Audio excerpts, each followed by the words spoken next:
Hello, everyone, and welcome. My name is Nunzio Presta, and I'm the CEO of buyandsellbusiness.com, an online marketplace where people can buy, sell, and grow all types of businesses, ideally in the micro market, which we identify as businesses with a valuation of under 5 million. I want to welcome everyone to Boss Up, our first virtual conference. The team and all the speakers have been working super hard for months to make sure we deliver a conference packed with value. Truthfully, being our first conference, we were unsure what the turnout would be. But wow, over 500 registrants with a growing waiting list for Boss Up 2024. So here we go. We aim to organize a positive experience for you as we discuss the art and science of buying and selling businesses. Whether you're a seasoned veteran of the M&A world or just starting out to explore the possibilities, we're excited to have you with us. M&A, especially in the micro market, can be a challenging process, but it also presents incredible opportunities for growth and value creation. Today's conference will delve into the various aspects of M&A, from sourcing off-market deals to understanding cash flow levels as a buyer, all the way to accounting consideration and understanding how to sell to a strategic partner. We'll also hear from experts in the field who will share their insights and experiences on topics such as due diligence, valuation, and negotiation. Throughout the conference, we encourage you to actively participate in the discussions and make connections with other attendees. We believe that the most valuable part of this conference is the opportunity to connect with others who share your interests and to learn from their experiences. We hope that you leave this conference with a deeper understanding of how to buy and sell businesses and with new ideas and perspectives that you could apply to your own journey. Now, before we kick it off, I have a few housekeeping items. So the first is always seek professional advice, as each deal is unique and circumstances will vary. So see this conference as just general guidance. Also, all the sessions will be recorded. So if you don't have a chance to see it live, no problem. You could check them out in the recorded tab, or you could wait until the conference is over. We'll send them all to you. And lastly, the views and opinions expressed in this conference are those of the speakers and do not necessarily reflect the views or position of buyandsellbusiness.com. Now, what I'd like to go over is just the Hopin platform, in case this is your first time using it. And the reason why I want to go over this is because I want you to have the best conference experience. So you'll notice a few tabs on the left-hand side. The first is the reception. The reception area is the welcome page or lobby of the event. Here you could quickly find out what's happening. The second tab is the stage. That's where you're at right now. We're going to be using this for all our opening and closing remarks. The third is the sessions. That's the tab where our expert speakers will be delivering their presentations. Now, if you navigate to the right-hand side, you'll see the people tab. That's just a dedicated area to promote chat, one-on-one connections, and also you'll find the networking feature, which recommends connections as well as providing you with a search function to find other people at the event.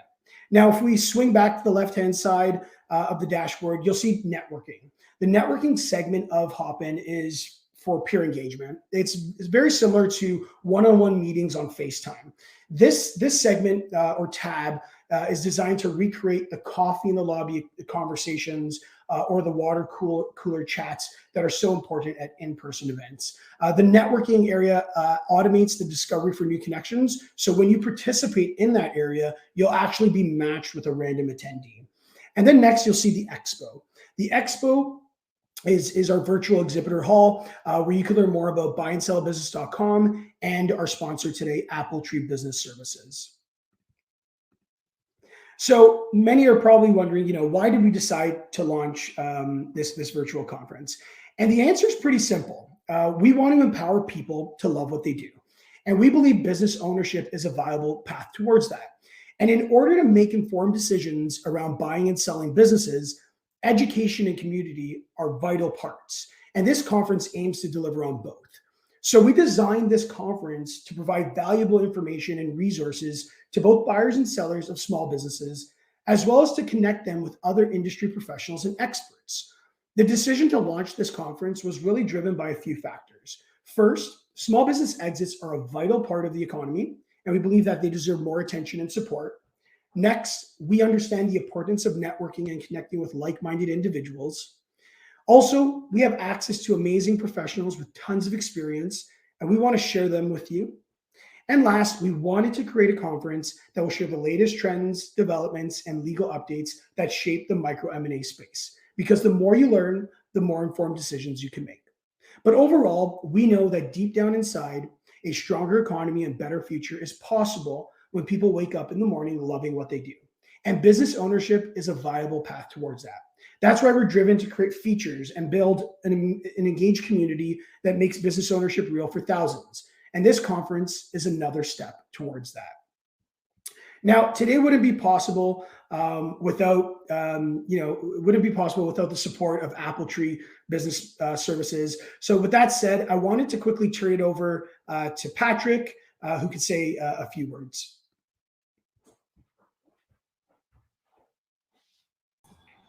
All right, Nunzio, thank you for having me, and it's great to see everyone. I'm excited to be part of this conference and be a sponsor. Ultimately, sponsoring this was an easy decision for me. Multiple reasons. One, I'm a self-funded searcher myself, so I love this community. My kiddo is making noise right there. Sorry about that. Number two is I'm speaking tomorrow, but I've seen a lot of mistakes made by searchers in regards to their accounting. And I want to make sure that fellow people don't make similar mistakes. The third thing is I've just seen such collaboration and learning from everyone in this community that I'm excited to contribute to that. So I just wanted to share a few stories from my journey as a searcher and acquisition entrepreneur. And I'd encourage and challenge all of you to have similar experiences. So a few quick ones. One of my clients was working for $1 billion commercial landscaping company, and he recently bought his own tree service company, and he was able to double his income, right? So pretty amazing to be able to take care of his family that way. Another is a searcher who's become a friend and a client in Texas, and he was tired of tech layoffs, and he bought 2 franchises that are in the pet space, right? So he's got great cash flow. He's got a fun industry that he's in. And he's really kind of taking control of his future in that way. My friend Cassie, she bought a fencing business in Ohio. She doubled it within the first year while having her second kid, plenty of stories like that. Some of these other fellow speakers, I got the chance to know them early on in my search. Sam Rosati was somebody that I DM'd on Twitter. And I said, hey, I'm trying to, buy an accounting firm. Do you know anyone?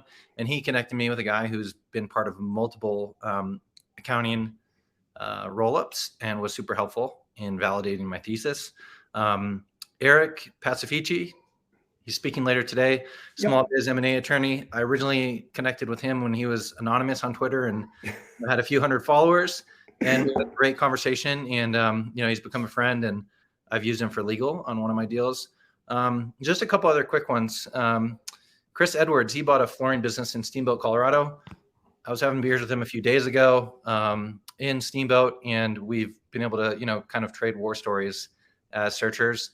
And the last one is Chris Williams. He's a searcher who also bought an accounting business, and I'd consider him a friend, even though we're friendly competitors. There's that much to go around, and we learn a lot from each other. So I know that's kind of some quick stories, but that's, I think, representative of the type of people that are in this space and how much you can learn and how much you can help each other out.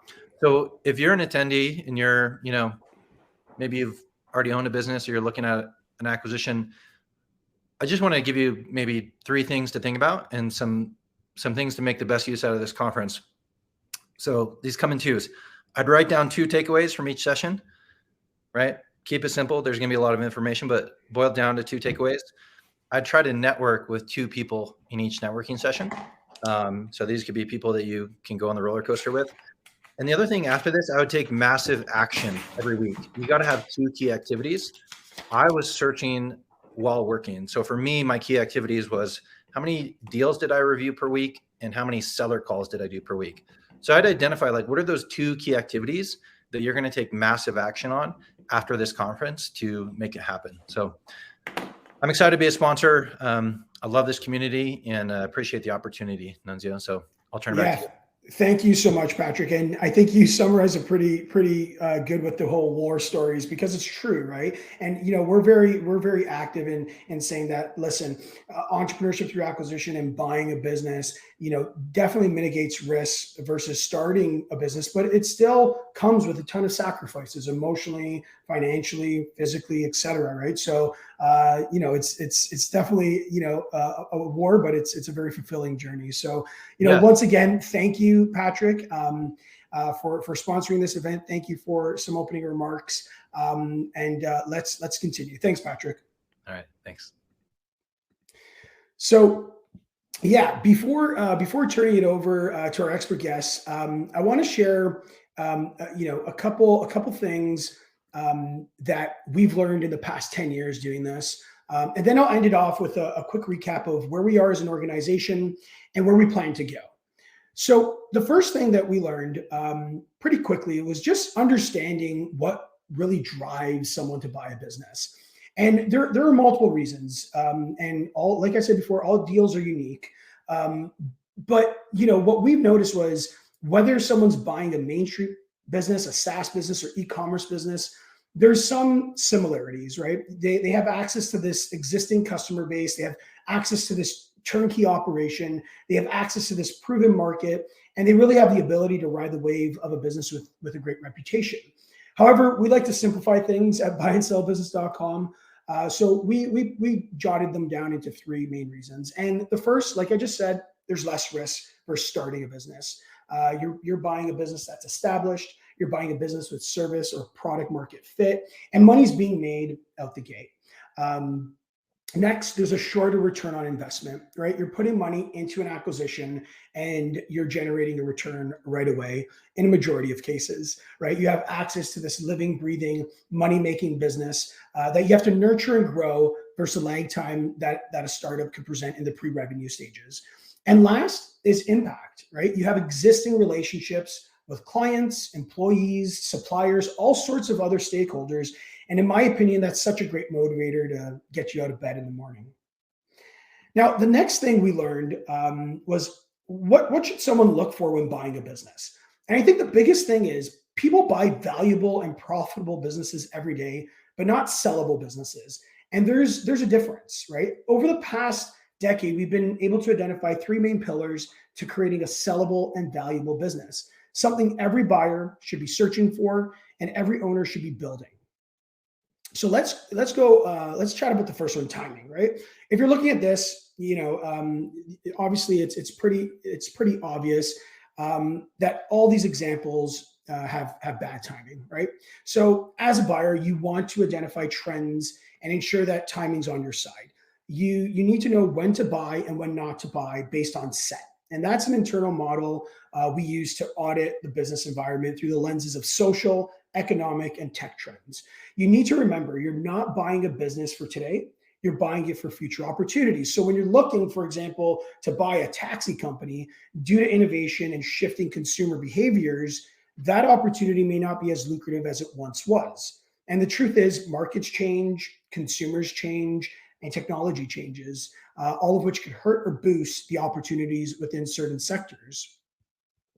Next is you want to really focus on finding a business that has a strong business model, right? That business model should be profitable. It should be growing.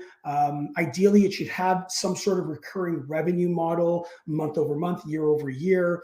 And that revenue should be diversified to mitigate risk.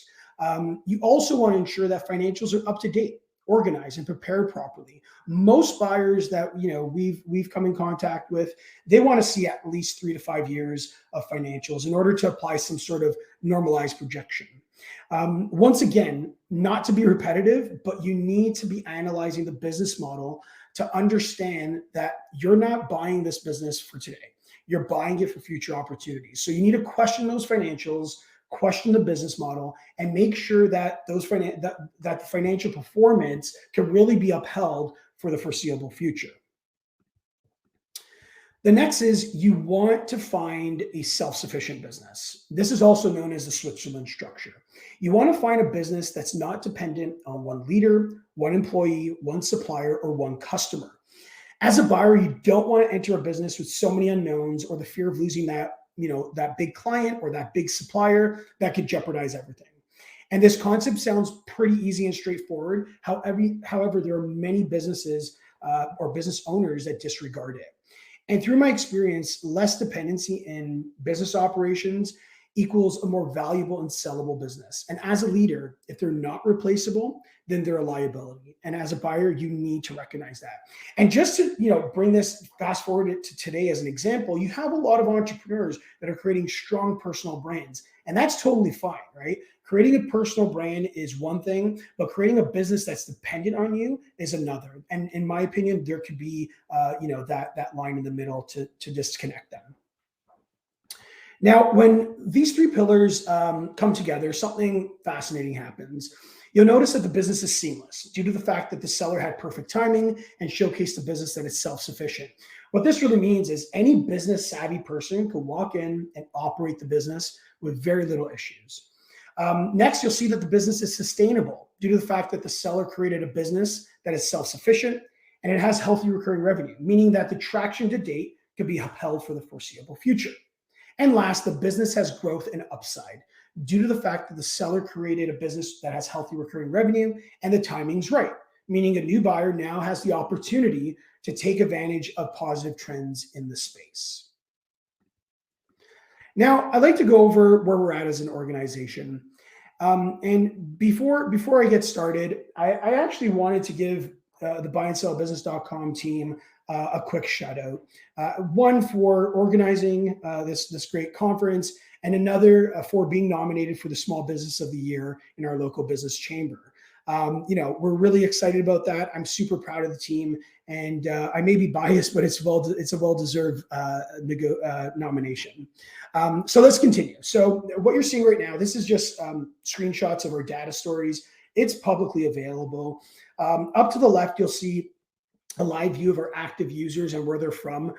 We're super excited to empower close to 50,000 users and growing. I think it paints a picture of how far reaching our platform is.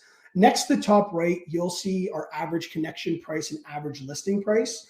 An interesting fact about that, we've actually seen the average connection and listing prices drastically increase over the past few years. And we have a few thoughts around why. So the first is we're noticing that the smallest of the micro businesses are actually throwing in the towel. And if you're asking why, it's because many are facing declines in sales and profits due to the current economic environment. So only the bigger businesses within the micro market are surviving. Next, company valuations, right? They're often based on performance indicators such as EBITDA. And with inflation and higher costs of goods, businesses with strong pricing strategies could offset this with price increases. And this basically keeps the enterprise value stable, and in some cases can increase it. And unfortunately, the smallest businesses can't take advantage or deliver on aggressive price increase strategies. The next is sellers are pricing their business higher and then offering seller financing with better terms than financial institutions as an incentive to the buyers, since interest rates continue to increase. And last, we're seeing a lot of niche buyers coming to the table with secured financing, and they rather buy a bigger, more lucrative business within the micro market with better terms at a potential discount due to the market conditions, understanding the long-term payoff of that acquisition. So those are a few of our thoughts behind the increase in connection value and listing prices. Now, if we continue, we'll see the number of e-commerce and home-based listing opportunities on our site. Since COVID, that's obviously increased. And lastly, we'll see that we've saved close to 1,300 businesses and 13,000 jobs, which makes us super happy. This is the whole point, to keep businesses up and running. The truth is, local businesses are the fabric of our communities. So we want to see them sell and thrive versus shutting down. And economies all over the world really depend on the transition of these small businesses. So we're excited to have an active role in this. Now, I like to go over, where we're heading as an organization. And the reality is the business broker, especially for the smallest deals in the micro market, is being unbundled before our eyes. Many great businesses are creating valuation and financing tech, buyer verification tech, due diligence tech, and escrow tech. Our platform, will continue to focus on the purchase and sale tech, providing tools and multiple selling options for business owners, M&A advisors, and brokers. But it's evident that the future of the micro M&A space is inclusive, self-sufficient, and tech-enabled. Now, one thing that we've really noticed with the general process of buying and selling businesses is that the micro market is extremely underserved. So the smallest deals are often left misguided. And it's not that these deals are complex, it's just that they're unorganized and have no real direction. So we launched the first digitized and automated purchase and sale solution aimed at organizing and guiding deals between buyers and sellers. Our technology helps guide both the buyer and seller through the offer, due diligence, and closing phases. Through our easy-to-use deal rooms, users can chat, exchange documents, request, send, and accept all necessary deal funds, in addition to connecting with our deal support partners if needed. The goal is really to give both parties full control of the deal from start to finish while saving them thousands in commission. And it's working. Here's one example. Maria from Calgary, Alberta, Canada, tried selling her rare plant business, and our platform connected her with Brett and Jaden, a father-son duo, and the right buyers for her business. And our full-serve technology guided both her and the buyers through the entire purchase and sale process within 3 months. Now, I'm going to end it off here with a slide about our current situation.